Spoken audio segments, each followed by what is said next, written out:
Seguimos en Iquique al Día para conversar con el sociólogo Carlos Acevedo, académico de la carrera de Psicología de la UNAP, y también Marcelo Gaete, director de la carrera de Psicología de la Universidad Arturo Prat, sobre el estudio Tarapacá Hoy, un estudio que preguntó en la provincia de Iquique a distintas personas de las comunas de Iquique y Alto Hospicio sobre la realidad psicosocial y también sobre el proceso constituyente, donde hay un alto número de personas indecisas todavía, a diferencia de lo que nos muestran las encuestas, digo, de nivel central de Santiago, cerca de un 40% de personas iquiqueños, hospicianos, que todavía no saben qué es lo que van a votar, cómo van a votar en el plebiscito del próximo 4 de septiembre.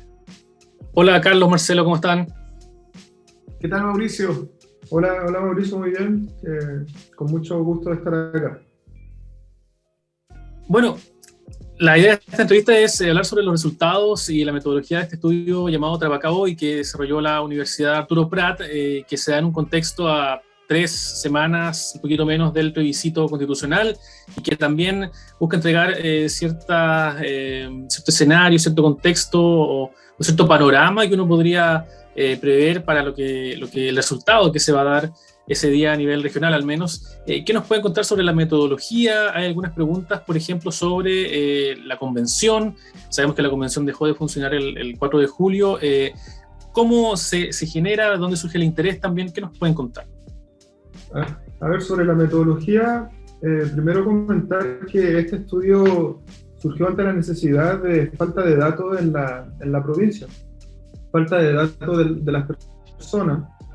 Falta de datos multidimensionales, por ejemplo, en términos de salud, de alfabetización digital, de vivienda, de seguridad, de migración. Y bueno, con ese vacío es que nos juntamos con colegas nosotros de psicología, nos juntamos con colegas de sociología y trabajo social, y levantamos este proyecto que tiene como objetivo levantar datos de estas dimensiones, ¿no?, multidimensionales de las personas. Y entre esa dimensión está el proceso precisamente constituyente, pero es una dimensión más. Realizamos una encuesta representativa con un muestreo aleatorio. Esta encuesta tiene un cuestionario que tiene 15 dimensiones y tiene 147 reactivos. O sea que son reactivos, son valoraciones, son preguntas, ¿no? Hablando ya específicamente del muestreo, hicimos un muestreo aleatorio simple. Entre Iquique y Alto Hospicio, entrevistamos a la gente que tiene 18 o más años. La población, o sea, de la gente que en Iquique Hospicio tiene 18 o más años, es de 214.923 personas. Nosotros hicimos un muestreo aleatorio simple. Bueno, los detalles técnicos los pueden ver en el informe. Concluimos con 549 casos, pero, o sea, ese era el N mínimo, la muestra mínima a encuestar, pero la sobrepasamos. Al final concluimos entrevistando a 617 personas. Bueno, y como les comentaba, eso fue parte del muestreo aleatorio simple, por tanto un muestreo que es representativo de la población, ¿no? Y en esas dimensiones teníamos la dimensión del proceso constituyente. No sé cómo se dice. Sí, mira, a mí me gustaría agregar dos conceptos previos que son sumamente importantes. Primero, que en general en la provincia, en la región de Tarapacá, los datos siempre llegan procesados de encuestas a nivel central. Y el objetivo de este proyecto fue justamente levantar un dato duro de nuestro territorio en base a una metodología que tiene que ver con la presencialidad. Esto no fue de manera telemática ni por teléfono, fue persona a persona en el territorio, Iquique y Alto Hospicio, ¿ya? Y para eso fue un trabajo colaborativo con nuestro equipo de investigación y nuestros estudiantes de la carrera de psicología de primer año y de tercer año específico, con los cuales salimos al terreno, Plaza Arica y distintos sectores de la provincia a rescatar este dato. ¿Por qué es relevante esta información? Porque en el fondo es el primer indicador que surge desde un estamento o una organización universitaria en relación a una fotografía de la realidad psicosocial de nuestra provincia. Entonces es relevante desde esa perspectiva, ¿sí?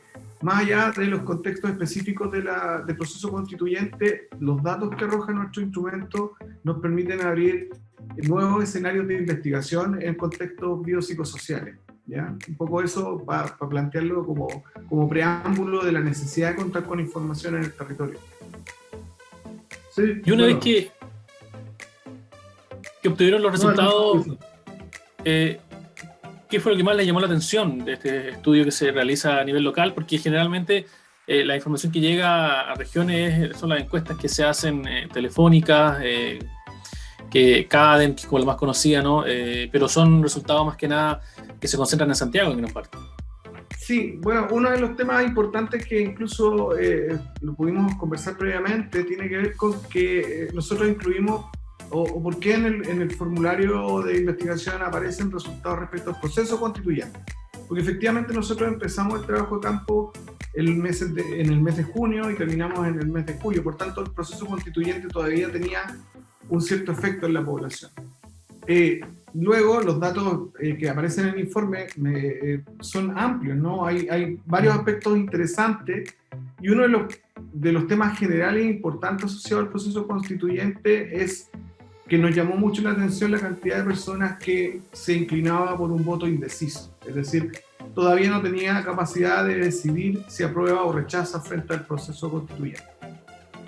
Claro, en ese sentido, bueno, un 38% se declaró indeciso, un 30%, un 30% no sabía cómo votar, y un 8% no sabía si iba a ir a votar. Entonces todavía no se decía, pero en total, o sea, si sumamos a dos, es un 38% que no estaba seguro. La mayoría iba a ir a votar, pero no sabía cómo, y un porcentaje de 8% no sabía, no estaba seguro si todavía iba a ir a votar. Sí, otro elemento que llamaron... ¿Sí? Dale nomás, Carlos. Bueno, los elementos que llamaron la atención con relación a lo que estabas preguntando de los resultados, por ejemplo, es muy importante el tema de haber leído la Constitución o la propuesta de nueva Constitución. Las personas que han leído la totalidad de la propuesta o una parte elevan mucho las probabilidades de votar apruebo versus votar rechazo, ¿no? También vimos que la mayor parte de las personas que están indecisas son jóvenes, son estudiantes, o sea, son personas que todavía no aclaran, no tienen una visión muy clara ni segura del futuro, y eso es un punto importante. O sea, eso es un dato que nos llamó mucho la atención. ¿Por qué la población joven, en general estudiante o recién incorporándose al campo laboral, está indeciso de votar por este proceso constitucional? Y las variables se responden a partir de justamente el resto del instrumento, ¿no? En donde existe incertidumbre frente al futuro y no hay seguridad respecto al modelo económico, por ejemplo. Claro. Entonces se van mezclando datos y aparecen indicadores que llaman bastante la atención. Sí, se va generando un modelo explicativo. Por ejemplo, precisamente son las personas jóvenes, estudiantes, que tienen mayor incertidumbre sobre el modelo económico, sobre su inserción laboral, y en ese sentido no sabe cómo la nueva Constitución afectaría este tema, ¿no? Entonces están indecisas. También elemento importante es que se juega mucho lo emocional por otra parte, ¿no? Por otro lado, o sea, está esta cuestión de haber leído la Constitución, pero también está el tema de las emociones. Detectamos que las personas que tienen en mayor medida emociones negativas frente al modelo político, por ejemplo, que tienen decepción, enojo, incertidumbre, preocupación, temor, tienen bastante más probabilidad de votar rechazo. Entonces, eso también nos muestra que las personas que tienen mayor esperanza, es lo contrario, ¿no? Las personas que tienen mayor esperanza, como emociones positivas, tienen mayor probabilidad de votar apruebo. Y también las personas, por otro lado, las personas que se sienten más cómodas con el status quo, que creen que han tenido una movilidad social, que perciben que han tenido una movilidad social frente a sus padres, ¿no? Frente a su familia, y que creen que Chile se ha aumentado, ha progresado en equidad en los últimos 10 años, también tienen mayor probabilidad de votar rechazo, o sea, se sienten más cómodas, ¿no? Otro dato ya importante que también detectamos es la gente que está en ISAPRE. La gente que está en el sistema de ISAPRE, que se atiende por ISAPRE, tiene mayor probabilidad de votar apruebo.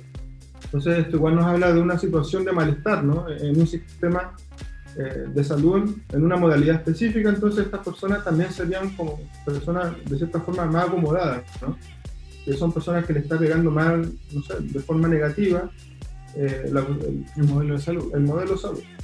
También un punto importante dentro de los datos que nosotros obtuvimos es que dentro de los datos recopilados tenemos un porcentaje importante de personas que manifiesta vivir de allegado.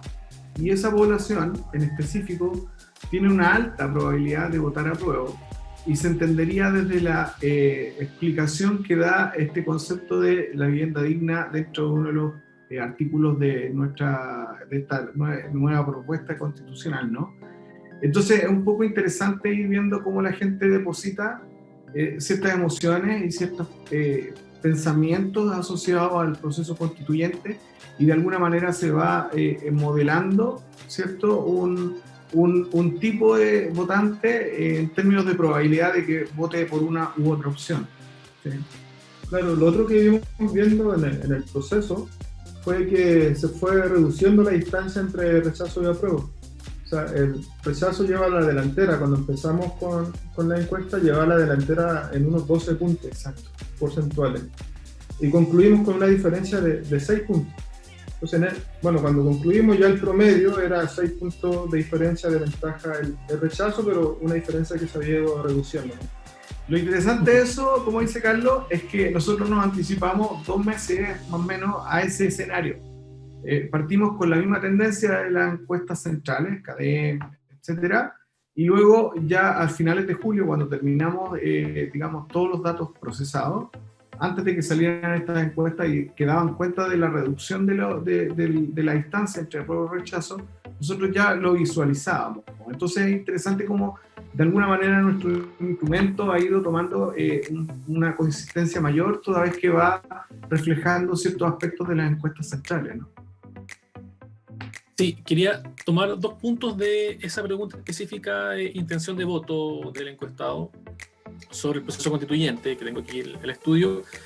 Bien decía Carlos, el 38,18% no sabe todavía por qué votar. Es un porcentaje mayor, mucho mayor a lo que reflejan las encuestas a nivel nacional, que hablan siempre entre un 10 y un 15%. Claro, ustedes ya algo señalaban de que son los mayores, más jóvenes, mayores de 18, pero es harta la diferencia. Quizás podríamos pensar que todavía hay mucha persona indecisa, más de lo que nos muestran los estudios a nivel nacional.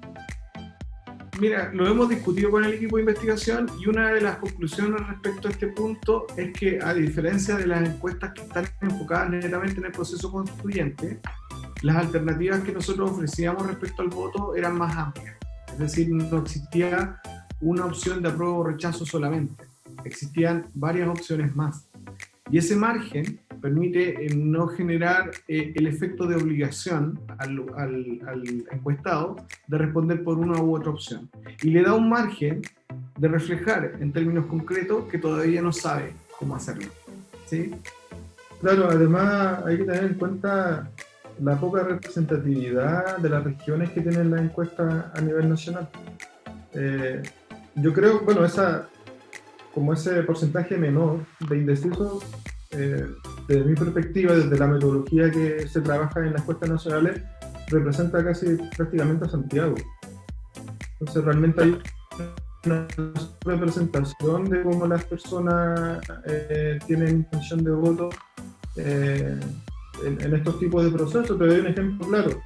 La encuesta Pulso Ciudadano, se supone que es representativa a nivel nacional, hace un muestreo aleatorio estratificado, y en Tarapacá entrevistó a 9 personas,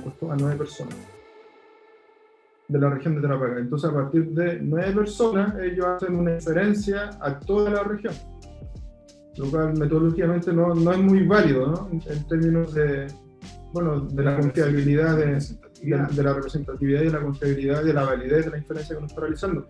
Y así son las encuestas nacionales. Por eso que también nosotros teníamos esta necesidad de levantar datos no solamente de este proceso, sino que de otras variables, ¿no?, de las personas de la región.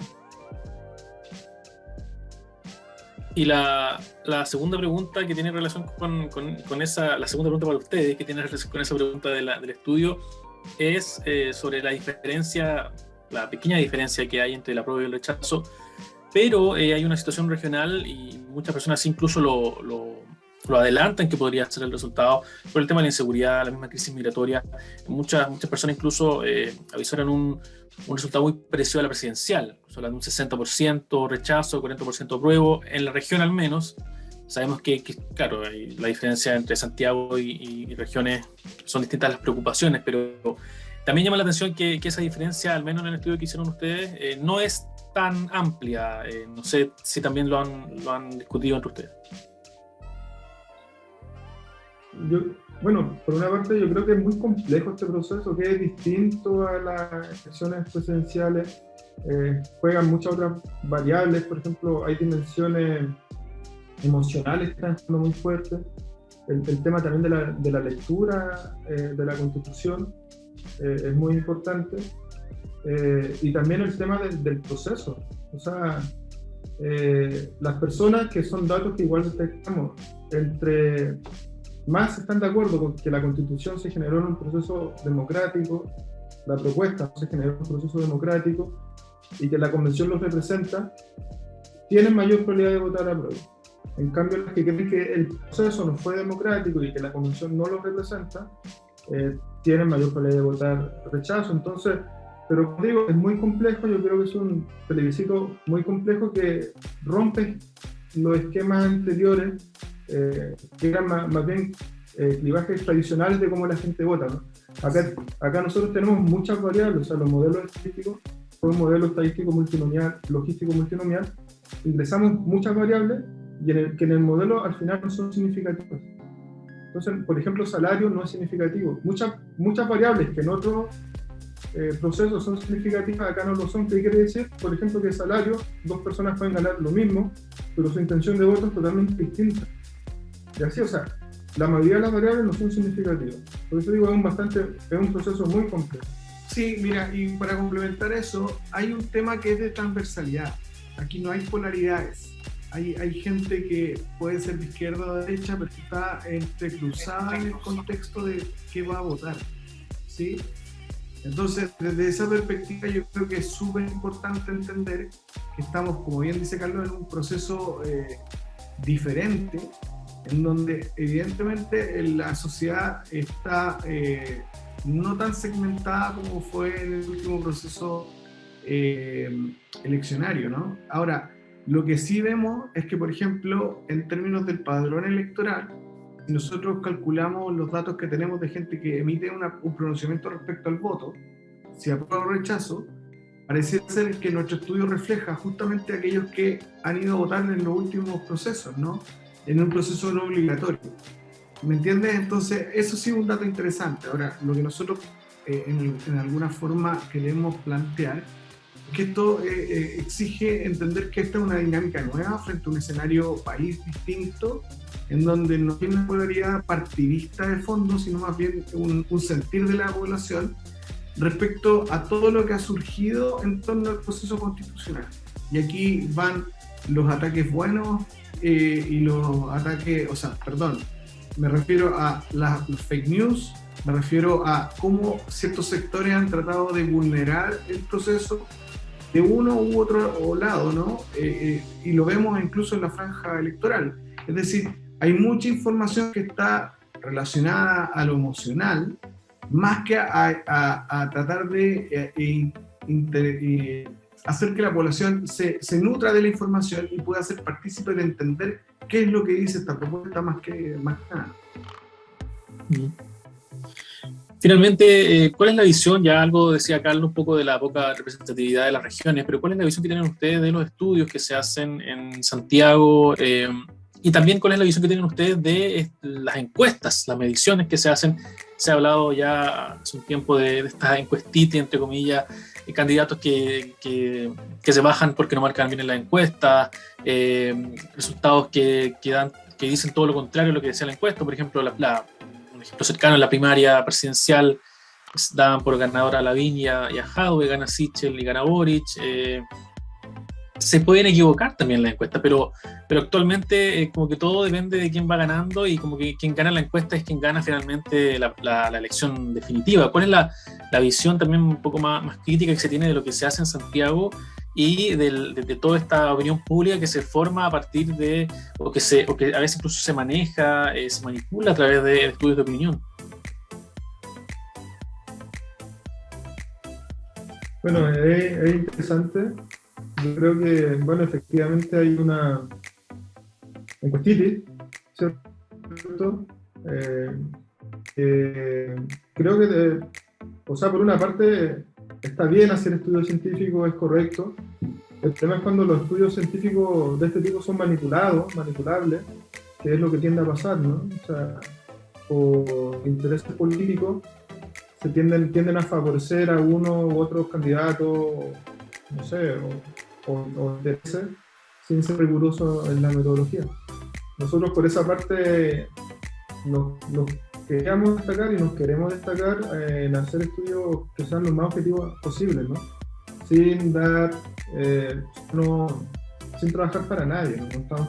Solamente estamos trabajando como académicos de la universidad y presentamos los datos sean para a quien le sirva o a quien no le sirva, y también y aprovecho de decir, estamos totalmente abiertos si algunas personas del partido político que sea quieren que profundicemos datos con ellos, lo hacemos, ¿sabes? Sin ninguna tendencia. Eso no nos importa en términos científicos, nos importa compartirlo. Ahora, otro tema es que nosotros tratamos de que las encuestas también sean un proceso de formación. En este trabajo nos apoyaron bastante estudiantes de psicología de primer año y de tercer año. Ellos salieron al terreno con nosotros. Desde el principio nos apoyaron en el piloto, en hacer sugerencias, para que se entendieran por los reactivos, después en el trabajo de campo, en el terreno estuvieron con nosotros y también han estado en análisis. Entonces la idea es también ir replicando estos estudios, pero para que sea un proceso no solo de levantamiento de datos, lo cual es muy relevante de nuestras personas, de nuestras regiones, pero también en formación con nuestros propios estudiantes, ¿no? Entonces nosotros vemos la encuesta en ese sentido como una oportunidad no solo de hacer ciencia, sino que también de formación. Y bueno, y ya con esto termino. Creo que hay que tratar de ser lo más objetivo posible. Yo creo que muchas veces la encuesta no la achuntan porque pierden la objetividad. Nosotros es toda una ciencia, ¿no? Hacer encuestas es algo científico que requiere bastante complejidad, pero te da elementos para disminuir los errores, y eso es lo que nosotros intentamos hacer. Y cada vez disminuyendo los errores. Por ejemplo, cómo encuestamos a las personas, nos distribuimos en todo el territorio, ¿no? Para que no tenga sesgo. También multiplicamos por una tasa de no respuesta, por ejemplo la N, ¿no? Eso aumenta la N a mucho más, casi el doble, ¿no? Aumentó la N. Entonces, para ir bajando el error, pero es una técnica científica que hay que aplicarla con rigurosidad independientemente y presentar los datos independientemente de los resultados, y ahí creo que sí han fallado otras encuestas, y también han fallado por lo que decía hace un rato, de que no tienen realmente, metodológicamente no tienen representatividad, ¿no? Es un país muy centralizado, que creen que todo se cocina en Santiago prácticamente, ¿no? Sí, Marcelo, si pudiera agregar ahí también algo sobre ese tema. Recalcar que este proyecto comenzamos en marzo, y justamente uno de los fundamentos por los cuales avanzamos con el equipo completo de académicos que somos es basado en el modelo científico, es decir, que no tuviera un sesgo político y fuera cual fuera el resultado iba a estar disponible en la página web de la universidad para uso y acceso de toda la población. Ese fue un punto muy importante en la discusión, porque efectivamente muchos de los sistemas de encuesta nacional están en alguna medida financiados por ciertos sectores, ¿no? de nuestro país. Entonces es súper importante recalcar que este primer acceso a lo que nosotros denominamos Tarapacá Hoy es el primer paso de un proceso más largo que pretendemos mantener en el tiempo, por lo menos una vez al año, levantando estos datos y haciendo estudios longitudinales de nuestra población, viendo específicamente en cada uno de estos periodos temas de contingencia. ¿Sí? Sí, bueno, y quería agregar algo también que creo que un plus que nosotros podemos tener es que somos un equipo multidisciplinario, y o sea, no es una encuesta que solamente esté determinada por una disciplina, sino que es multidisciplinario, ¿no? Trabajamos gente de psicología, de sociología, de trabajo social. Entonces el enfoque también es más complejo. Y por otra parte tratamos de tener en cuenta también como los clivajes tradicionales, como esto de izquierda, derecha, pero ir más allá de eso, ¿no? Ir mucho más allá de eso. Nosotros sabemos que actualmente, por ejemplo, los jóvenes hacen política de otra forma, en las redes sociales, ¿cierto? De una forma mucho más dinámica. Entonces también tratamos de captar esos nuevos elementos que muchas veces pasan desapercibidos por la encuesta. O sea, la encuesta generalmente que se hace en el país, aparte de ser centralistas, ocupan variables muy tradicionales. O sea, como es una visión muy tradicional de cómo se mueve la sociedad civil. En ese sentido nosotros intentamos complejizar un poco y tratar de dar cuenta en mayor medida de cómo está la sociedad civil actualmente, que es mucho más compleja, ¿no? Claro, y me imagino que como todas las cosas, ambas metodologías tienen sus pros y sus contras, claro. Cada vez nos entrega toda la semana encuestas distintas y uno se pregunta, claro, en una semana harán llamados telefónicos y está bien porque la opinión va cambiando también.